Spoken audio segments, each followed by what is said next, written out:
Well, howdy, welcome back to another video, and today we're watching British accents ranked from easiest to hardest. There's a lot of times I can't even understand myself, so when it comes to trying to understand UK accents, I have a really hard time. So like the easiest one on here is probably gonna be really hard for me anyway, so I don't think I have any chance in the world to understand the hardest one. But the UK has so many different accents, it's kind of crazy. Like y'all have told me before, like you could drive like 20 minutes in one direction in the UK and hear like 6 different accents. That's insane. So today we're going to check out the easiest and the hardest British accents to understand. If y'all want to see more reactions like this, let me know by hitting that like button. And while you're down there, go ahead, give that little subscribe button a little tickle, alright? Just do it. Just do it. But other than that, let's get into it.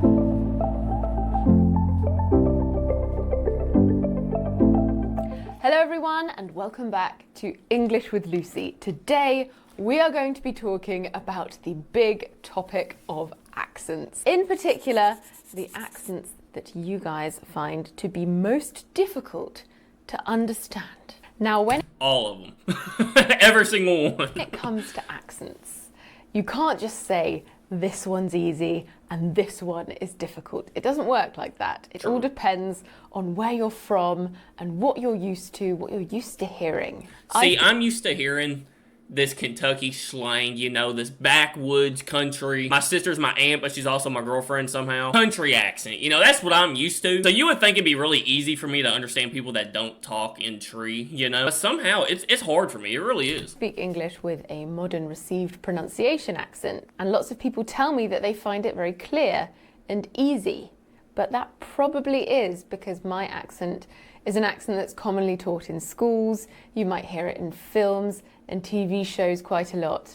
See, she has like a little bit, to me she has like a little bit of an accent, but I can understand her no problem. Like if they're all like this, sure, yeah, that's good. The most important things that you can do if you want to improve your comprehension and improve your English listening skills is to familiarize yourself with as many accents as possible, and this is such a fun task. Y'all know I need to improve my English, so here we go. As a starting point, I thought it would be really fun to identify some of the accents that learners of English commonly find hard to understand so that you can focus on familiarizing yourself with them even more. I'm gonna guess it right now. This is my guess. The hardest is gonna be Cockney.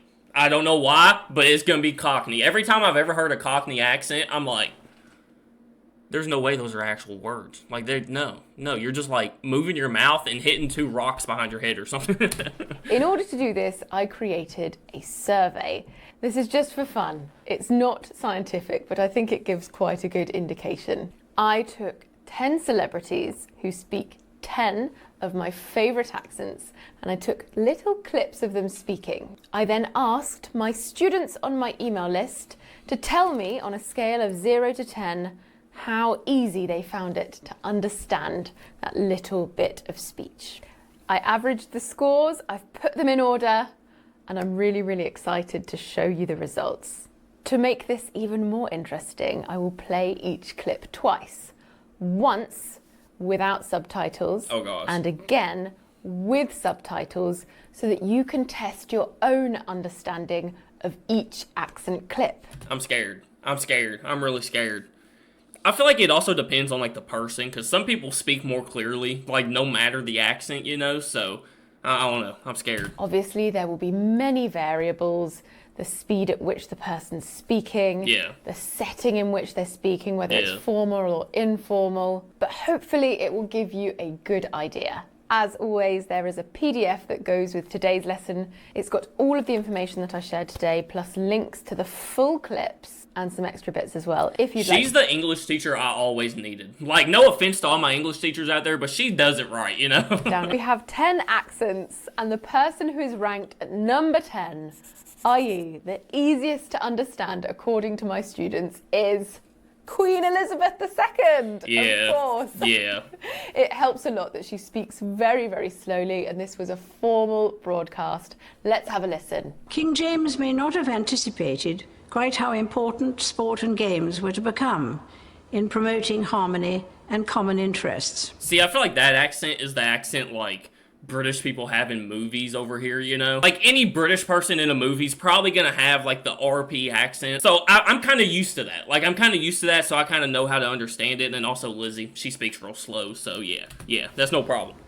But from the scriptures in the Bible which bears his name, we know that nothing is more satisfying than the feeling of belonging to a group who are dedicated to helping each other.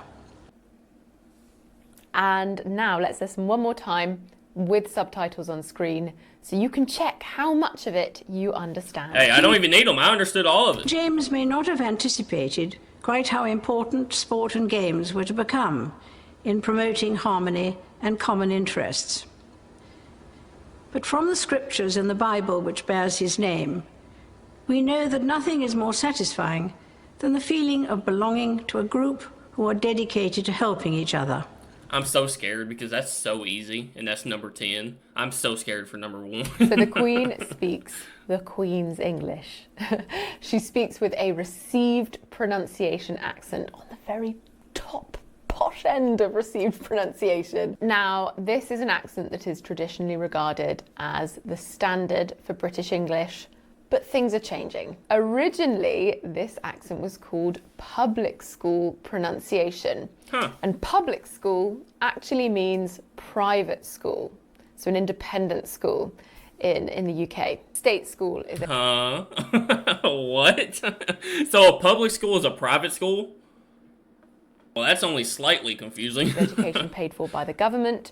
Public or private school, you pay for yourself. So this is an accent that was traditionally learnt. And it's quite interesting because it doesn't have a specific geographical location. It was originally spoken in public schools all across the British Isles. It was kind of a sign of class. A couple of decades ago, the majority of what you would hear on the radio and on the television would be received pronunciation. But now that is not the case, and rightly so. Is that like the majority of the UK? Is that what y'all speak? Let me know down in the comments. What type of accent do you have? On to number 9. And this is a very attractive to me celebrity. Uh-oh. It is Jason Statham speaking in his gorgeous Cockney accent. I know So he's... Oh! Wow. Lots of you are huge fans of the Cockney accent. Dude, I totally thought that was going to be like number 1. I did not know that's what Jason Statham talked, though. I did not know that was his accent. I like that, too, and that's actually pretty easy. What accent am I thinking of? Maybe it's Scouse. Am I thinking of Scouse? I don't know. Let's have a listen. And you have to accept that. I mean, at the end of the day, we shouldn't be moaning because we're hired actors. You come in, you get paid, shut your mouth, do your work, and go home. It should be a little bit of that, but sometimes you want to try and get involved and you want to try and collaborate and get things done. Can we just have a moment of appreciation for men rocking bald heads? Absolutely love them. Shout out to all my baldies out there. Right, let's listen again with subtitles and see how much you understood. And you have to accept that. I mean, at the end of the day, we shouldn't be moaning because we're hired actors. You come in, you get paid, shut your mouth, do your work, and go home. It should be a little bit of that, but sometimes you want to try and get involved and you want to try and collaborate and get things done. I feel like since he's he's an actor, he knows how to pronunciate his words a lot more so people can still understand him even with the accent. I seriously doubt just your normal old dude with a Cockney accent doesn't speak that clearly, you know? But yeah, his voice makes the accent really good. I like that. Okay, adore this accent.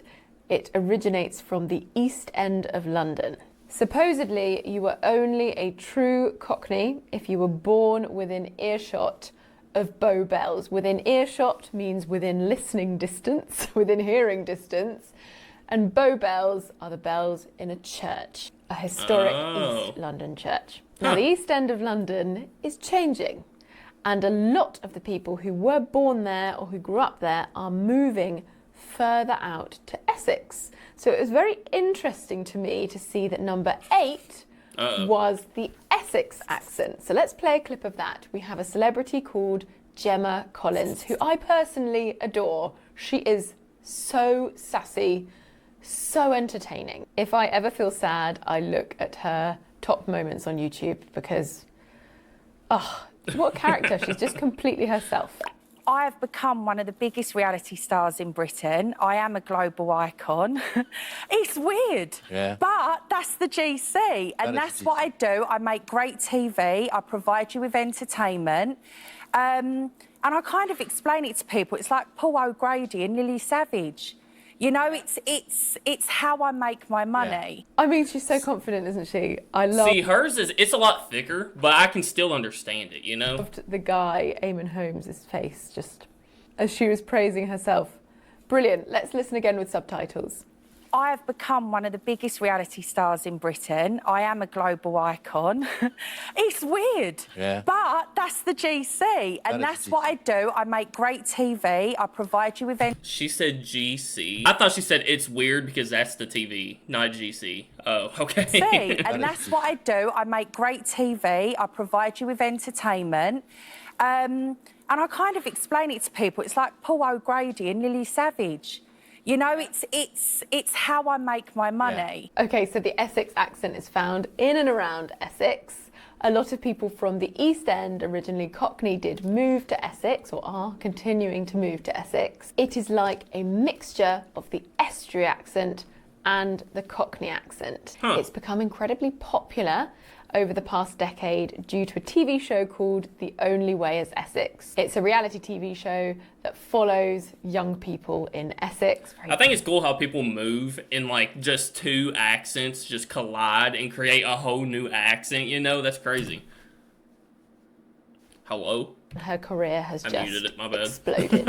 Okay, moving on to number 7. We're going to another country. We're not in England anymore. We are in Wales. Shout out to all my Wales people. And it is the Cardiff accent, as spoken by Charlotte Church, who is an opera singer. Well, I suppose in terms of what the film End of Milk Woods is such an incredible play. Dylan Thomas's writing is so unusual. Yeah, and I'm not really, I'm quite a newbie to acting. I've done bits and bobs in the past. Very interesting. That was a little bit harder. It was a little bit harder. There. Can you hear her say unusual? Where I'd say unusual. So it's almost like she's adding in an extra syllable there. Well, that's unusual. And she also said incredible with an R sound that I struggle to do. It's like a thing. It's like a rolling R sound. I love listening to the Welsh accents. They're very melodious to me. Let's listen again with subtitles. Well, I suppose in terms of what the film End of Milk Woods is such an incredible play. She did have a real solid pronunciation of incredible. Like there was just something extra in there. His writing is so unusual. Yeah, and I'm not really, I'm quite a newbie to acting. I've done bits and bobs in the past. Bits and bobs. If you are interested in learning a little bit more about the Welsh accents, then I highly recommend a comedy called Gavin and Stacey. It actually goes quite well with this video because it shows an Essex family and a Welsh family joining because the son and the daughter are getting married. Oh gosh. Hilarious. Some fabulous Welsh accents in there. Let's move on to number 6. It's the Yorkshire accent, as spoken by Louis Tomlinson from One Direction. Uh-oh. Basically, right, I mean, my name is Louis, but I didn't love it when I was younger. Like, once I was old enough, I don't know why, I just didn't really love it. So I got known as Lewis. All my friends from home call me Lewis. And then I get there, it's close enough, sorry. And then I get there on my first day at the X Factor with Simon and, you know what I mean, all the judges, and he called me Louis. So for See, that one, if they start talking real fast, I'm not going to be able to understand it. Like, he was kind of talking fast, but he was slowing it down a little bit. If you're talking to somebody and they were just rambling on, yeah, there's no way I could understand that one. One of the most distinctive things about his accent is that he says me instead of my. Yeah. Name instead of my name. That just sounds fancy, you know? Oh, it's me. Yeah, not my me. Yeah. That's really distinctive to me. Where I'd say love, he says love. I didn't love it. But for me, it's I didn't love it. I find this accent very warm. Love. Yeah, it's just lovely, isn't it? Let's listen again, but with subtitles so you can see how much you understood. Basically, right, I mean, my name is Louis, but I didn't love it when I was younger. Like, once I was old enough, I don't know why, I just didn't really love it. So I got known as Lewis. All my friends from home call me Lewis. And then I get there. It's close enough, sorry. And then I get there on me first day at the X Factor. I love that he says me. I don't know why. It just makes it, I don't know. Simon, and you know what I mean, all the judges, and he called me Louis. Did you also hear him not pronounce the H in home? He said Yeah. I would say home, from home, from I'm not sure if that's quite right. From I'll need a bit of help with my Yorkshire accent. Another thing I noticed, he said I were instead of I was. When I were younger. When I was younger is what I'd say. That's part of his dialect. Okay, number 5. So this is sort of mid-range in difficulty for you. Gosh, here we go. It's the Brummie accent, which is the accent from Birmingham, and we have Adrian Chiles speaking it. So anyway, look, actually, when they're trying to get me to come on here, they give a list of all the brilliant people you've had on in the past. That has the opposite effect on me. I say, you know, Richard E. Grant and stuff. Why would anybody be interested? So anyway, I suppose that's my sort of... You were just the best I could get. Well, many a true word said. Yeah. So Adrian doesn't actually have the strongest Brummie accent that I've ever heard. But if you find him hard to understand, he is speaking quite quickly here. Yeah. So if you're managing to understand him, you're doing a really good job. I probably understood 70% of what he said, so... Let's listen again with subtitles.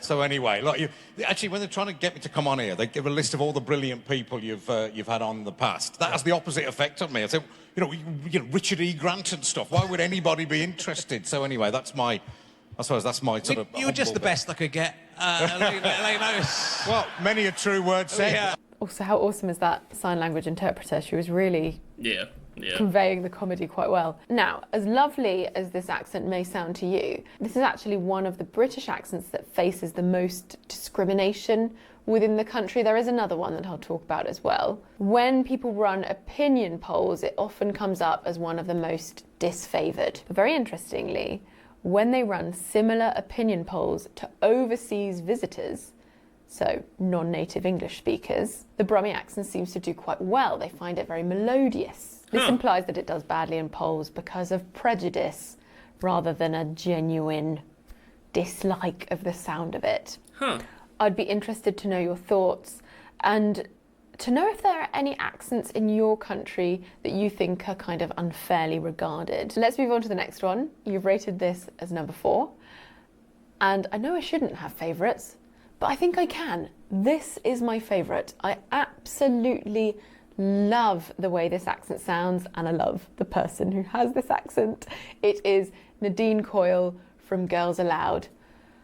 It's just a blessing on the ears. It really is. She speaks with a Derry accent. Have a listen of this. I don't even think I've ever even heard of this accent. I enjoy cooking bacon and stuff, working with flour and making What did she just say?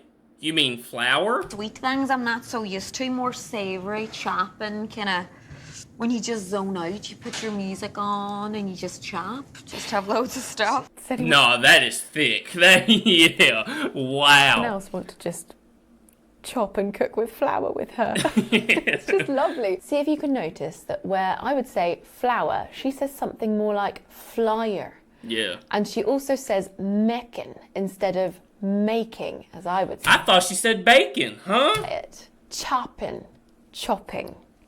Really, really distinct differences. Let's listen again with... Like, I could still understand her, but that was pretty tough. Like, I enjoy cooking bacon and stuff, working with flour and she said, I enjoy cooking, baking, and stuff. I thought she literally said, I enjoy cooking bacon and stuff. making sweet things I'm not so used to, more savoury, chopping, kind of...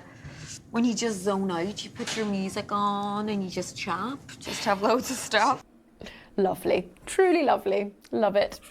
Let's move on to number 3. We have another Girls Aloud member. So you voted these two quite high up on the difficulty scale. Cheryl speaks with a Geordie accent, which you'll find in the city of Newcastle and the I think this is the accent I was thinking of. I said Cockney, but I'm pretty sure, because isn't Geordie Shore, isn't that the show where those people all have Geordie accents and it's just like, what are they even saying? I think this is the one I was thinking surrounding of. areas. Let's have a listen. We did 3 hours the night before, and those girls are So there's a girl out there called Charm who I used when I did my own solo tour. What? I just absolutely adore her. I love working with her. And we did 3 hours with those girls, and those girls were sick. Yeah. So I was just watching them the whole time, like, I want to do it like her. That is definitely not too thick. Because I've heard some Geordie accents that are like, huh? So softly spoken, isn't she? She speaks really, really gently. Yeah. Let's listen again with subtitles, and then I've got something to say about this accent. See, I couldn't understand too much of it, but like she talks so soft and kind of slow and pronunciates really well. Again, she's on radio, so she's going to. So it didn't make it too bad. We did 3 hours the night before, and those girls are... So there's a girl out there called Charm who I used when I did my own solo tour. See, when she first said that, I had no idea what she said. Who I used when I did my own solo tour. So there's a girl out there called Charm who I used when I did my own solo tour. Now that I know that's what she's saying, oh, I hear it perfectly now. I just absolutely adore her. I love working with her. And we did 3 hours with those girls, and those girls were sick. Yeah. So I was just watching them the whole time, like, I want to do it like her. Did you hear her use the word sick? Sick, I think I've mentioned it in a video recently. It's a slang word for cool. I remember finding it very confusing as a child because I thought it meant bad, but that's sick that's really cool. Okay, so I wanted to talk a bit more about accent discrimination here because Cheryl, I remember she was in the news quite a lot. I'd say around 10 years ago. She was a judge on the X Factor, a singing talent competition in the UK, and she was invited over to the US to be a judge on the US version, and then she was quickly fired from it, supposedly, and apparently it was due to the producers being worried that her accent would be difficult to understand. Now, I don't know if this was just to generate publicity. Is this the same Cheryl that, like, we just did a video over on more JTReacts reacting to, like, TV stars that, like, committed terrible crimes? Is this the same Cheryl that, like, she abused somebody? But it sounded pretty harsh. I remember feeling really bad for her at the time. I feel that even if her accent was kind of new to viewers of the X Factor in the US, they would have gotten used to it quite quickly. So I don't know if I agree with that decision, but I imagine that it was just for publicity. Maybe this was all decided before. Right, let's move on to number 2. Here we go. Number 2 is a comedian that I'm very fond of. He's called Frankie Boyle. He tells Frankie Boyle, the most outrageous jokes. He really pushes the boundaries and oversteps them quite frequently. But he speaks with a Glaswegian accent from Glasgow in Scotland. Let's have. I did not know that's what y'all's accent was called. Glaswegian? Huh? Listen. My cousins, when I was growing up in Ireland, their dad was like a fisherman, like on a trawler in Ireland, and he would go away for 2 weeks at a time. And I remember thinking that's the worst thing you could possibly imagine, you know, is that your dad's going to just disappear for 2 weeks. And now it's like, you know, 2 months would be quite standard on a tour. Very, very distinctive tour. I'm not even going to try to mimic it. This, for me, is one of the hardest accents for me to mimic. One thing I find quite distinctive is that where I would say is, they say as, or instead of kind, for me, they say kind. I think it's hard because, like, he, like, has the same tone the entire time, you know, so he's just kind of like this, and he's kind of mumbling, and then kind of putting words together. You know, so, like, he's kind of mumbling and putting words just together. Plus, his accent on top of it makes it really hard to understand. Let's have a listen again with subtitles, see how much you picked up. My cousins, when I was growing up in Ireland, their dad was like a fisherman, like on a trawler. See, I didn't know what he said there, on a trawler. And he would go away for 2 weeks at a time. And I remember thinking that's the worst thing you could possibly imagine, you know, is that your dad's going to just disappear for 2 weeks. And now it's like, you know, 2 months would be quite standard on a tour. I feel like these are all good examples, like, of the accent, but not great examples of actually understanding the accent, you know? Because these are all, you know, they're doing interviews, they're on the radio, they're on TV, so they're gonna, like, pronunciate their words a lot more. If you took all these and gave them to a normal dude who just got out of the pub and he came up and talked to me in these accents, I probably couldn't understand anything he said, you know? And the last accent, the accent that you voted as hardest to understand. Here we go. In all fairness, I don't think I gave you the easiest clip. He's speaking very quickly, but his name's John Bishop and he speaks with a Scouse accent. And I knew it. Every clip I've ever heard of a Scouse accent No idea what they're saying. Absolutely no And idea. there's been a lot of press recently. But I really love the accent. Even though I don't understand them, I really love this accent. Of people who speak with a Scouse accent coming out and talking about the discrimination they've faced. Let's have a listen to the comedian John Bishop speaking with his Scouse accent. Have a listen to those distinctive features. Yeah, I've wrote about them in the book, but I've called them generation. What? Listen to those distinctive features. Yeah, I've wrote about them in the book, but I've called them Generation Z because I've given them a full title.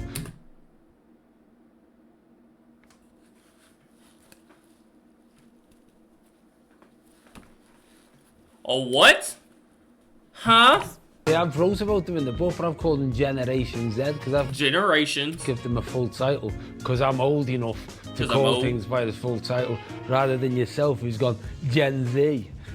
Yeah, that's also the only clip with music in the background as well, so I'll bear that in mind for next time to make sure it's as fair as possible. However, it is a very distinctive accent. At the beginning, I think he was just talking really fast, so I had no idea what he was saying. But there at the end, he kind of slowed it down, and I could kind of understand him, but that was tough. Yeah. When he says "but I," he almost says "bura." It's very hard for me to reproduce. He almost rolls his R sounds. Another thing I notice is when they say things like school or cool, they tend to say skewel or kiwil, almost adding in an extra syllable. Yeah, I've wrote about them in the book, but I've called them Generation. So I've wrote about them in the program called Generation Z. Just Okay. adding in an extra syllable. Yeah, I've wrote about them in the book, but I've called them Generation Z because I've given them a full title because I'm old enough to call things by the full title rather than yourself who's gone Gen Z. Yeah, no, that's tough. That is tough. That's definitely the hardest one. Wow. Right. I'm actually surprised. I understood a lot more than I thought I would. Again, I don't know if these are the best examples, you know, but y'all have to let me know, what do y'all think is the hardest and the easiest British accents to understand? For me, I think Scouse is obviously a clear winner. Even though I love it, again, I love that accent. Barely understand it, but I love it for some reason. Y'all let me know what y'all think down in the comments. If y'all want to see more reactions like this, let me know by hitting that like button. If you are new to the channel, hit the subscribe button. Thank you guys so much for watching. Make sure you go out today, spread love, spread kindness, do something nice somebody day. I love you guys so much, I really do. JTReacts, and I'm out. Peace.